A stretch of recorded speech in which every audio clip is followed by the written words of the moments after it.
today talking to Anne. She is a professor with the University of Washington Urban Studies program. We're here talking to her today about an important topic of environmental justice. So we'll just jump right into talking. So to you, Anne, what is environmental justice?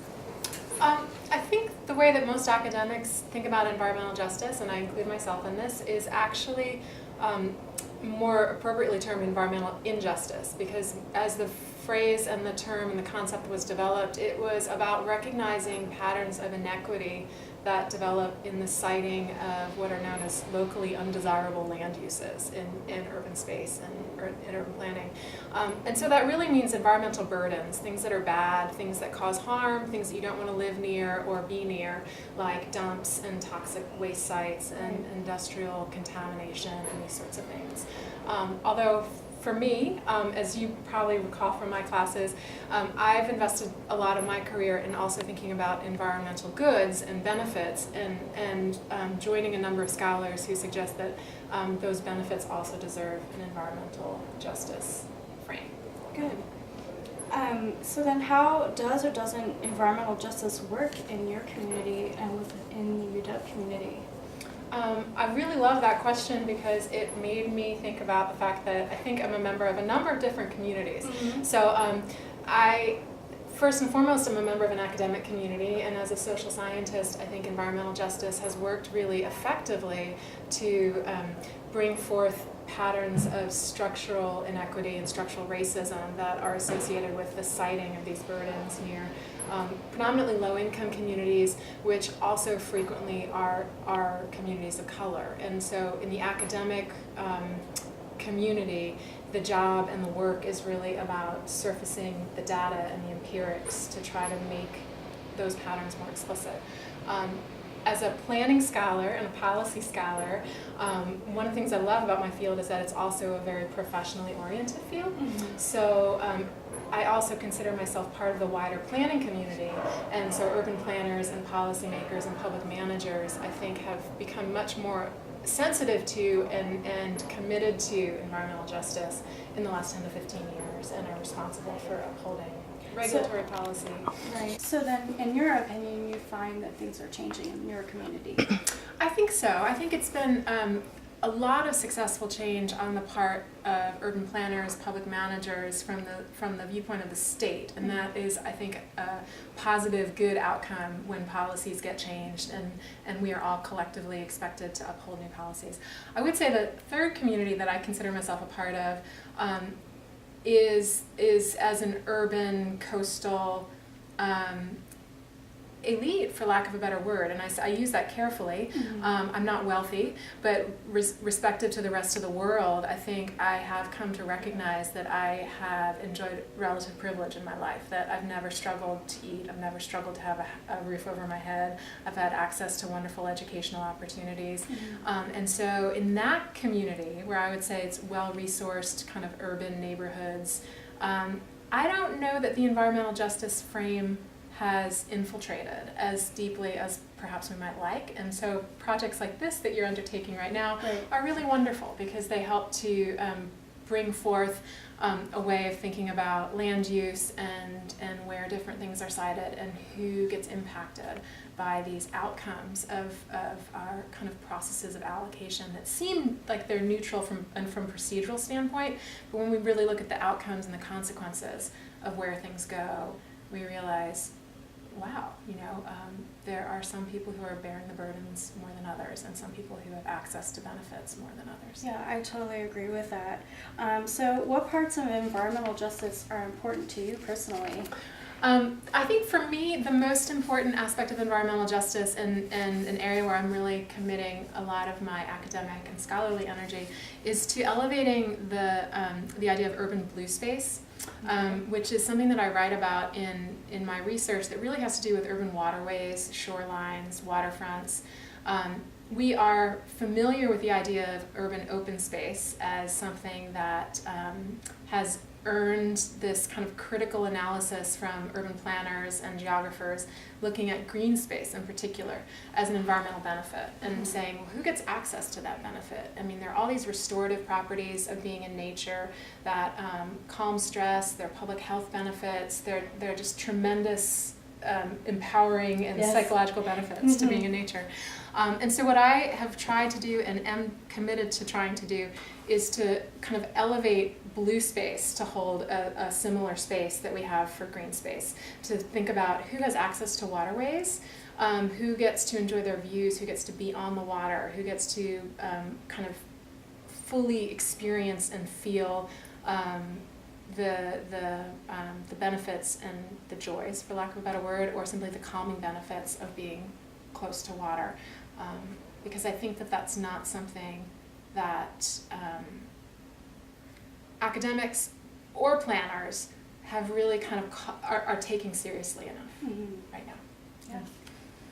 Yeah. So how does concern for the environment fit with our environmental justice concerns? When I was thinking about this question, I was thinking about how one of the things that I think environmental justice allows us to do is to broaden the tent, so to speak, for environmentalism in a good way, where I think historically environmentalists have been considered more upper middle class white tree huggers who maybe have attachments to the environment that are existential or aesthetic, or they want to just kind of go off to Walden Pond and kind of be by themselves. And I think rightfully so, it's hard to mobilize a kind of thoroughgoing commitment on the part of a society to say, yeah, we all need to get behind that. Like, there are appropriate kind of questions around wealth and privilege. So environmental justice extends the environment frame to say, this is not just about plants and animals, this is about people, and this is about people's health, and it's about their access to clean air, clean water, clean land, that these are basic human rights. And so I think that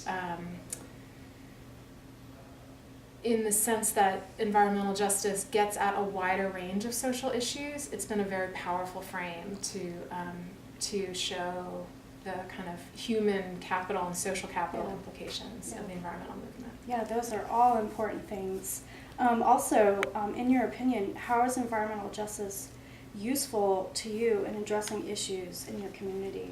And how might others be able to help you in this fight for everyone having access to water, land, parks, and all those healthy things that we need? Well, as I said, I think the environmental justice frame makes this great move to kind of broaden the tent. I do think that one of the things that I see in my community, I think it's been well embraced by the academic community, clearly, and that's kind of like the first stage, starting with Robert Bullard, now at this point decades ago, and it's made its way into civic governance and amongst civic leadership and the kind of public sector.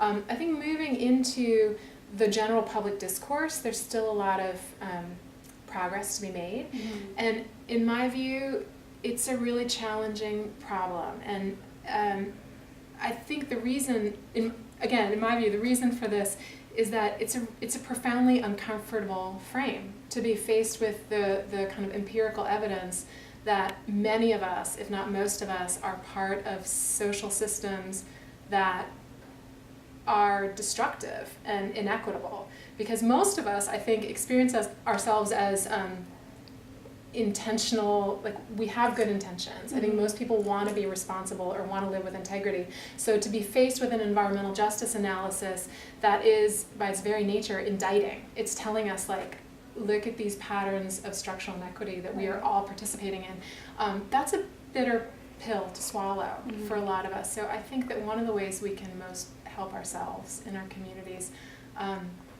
is to be patient with each other as we try to absorb and digest that. I mean, I think that's one of the hardest things that I'm aware of, is to be shown some system that you're part of, that you've been acculturated into, that you're participating in, that's really irresponsible. And so how do we kind of be gentle? I don't want to say gentle because that sounds kind of mealy-mouthed, but like be respectful, that a lot of people don't like being accused, and they're going to get defensive, and they're going to get kind of self-justifying, and to not let them off the hook, not let ourselves off the hook, but just recognize that the last thing we need is to polarize into these kind of ideological divides where you're doing something terrible. No, I'm not. I didn't mean to. Therefore, it didn't really happen. Right.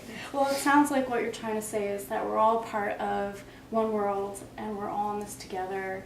And I think that's very exciting. You have a lot of exciting ideas, and I'm glad that you had the time to talk to us, and I really appreciate that. Is there anything else about this topic that you would like to say? Is there anything we missed, or?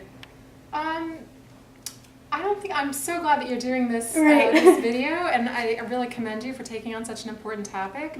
I think I would just, hit one more time this idea of our shorelines and there being a public trust. In the state of Washington, it goes back to our common law tradition that our shorelines and our water are shared in common, and I think a lot of people don't really even realize that they have a right to waterways and to urban waterways. And so understanding that urban blue space, as we become an increasingly urban society, as more and more people live in cities, and as those cities are concentrated in coastal areas, thinking about those waterway sites and urban blue space as a social good is really a crucial move if we are to be able to live with each other and kind of share access to these key resources and benefits. Yeah. That would be absolutely exciting to see that in the future. Thank you again, Anne, for joining us. Thanks for interviewing with me. This is Anne Wessells of the University of Washington's Urban Studies program. Again, thank you so much. Thank you.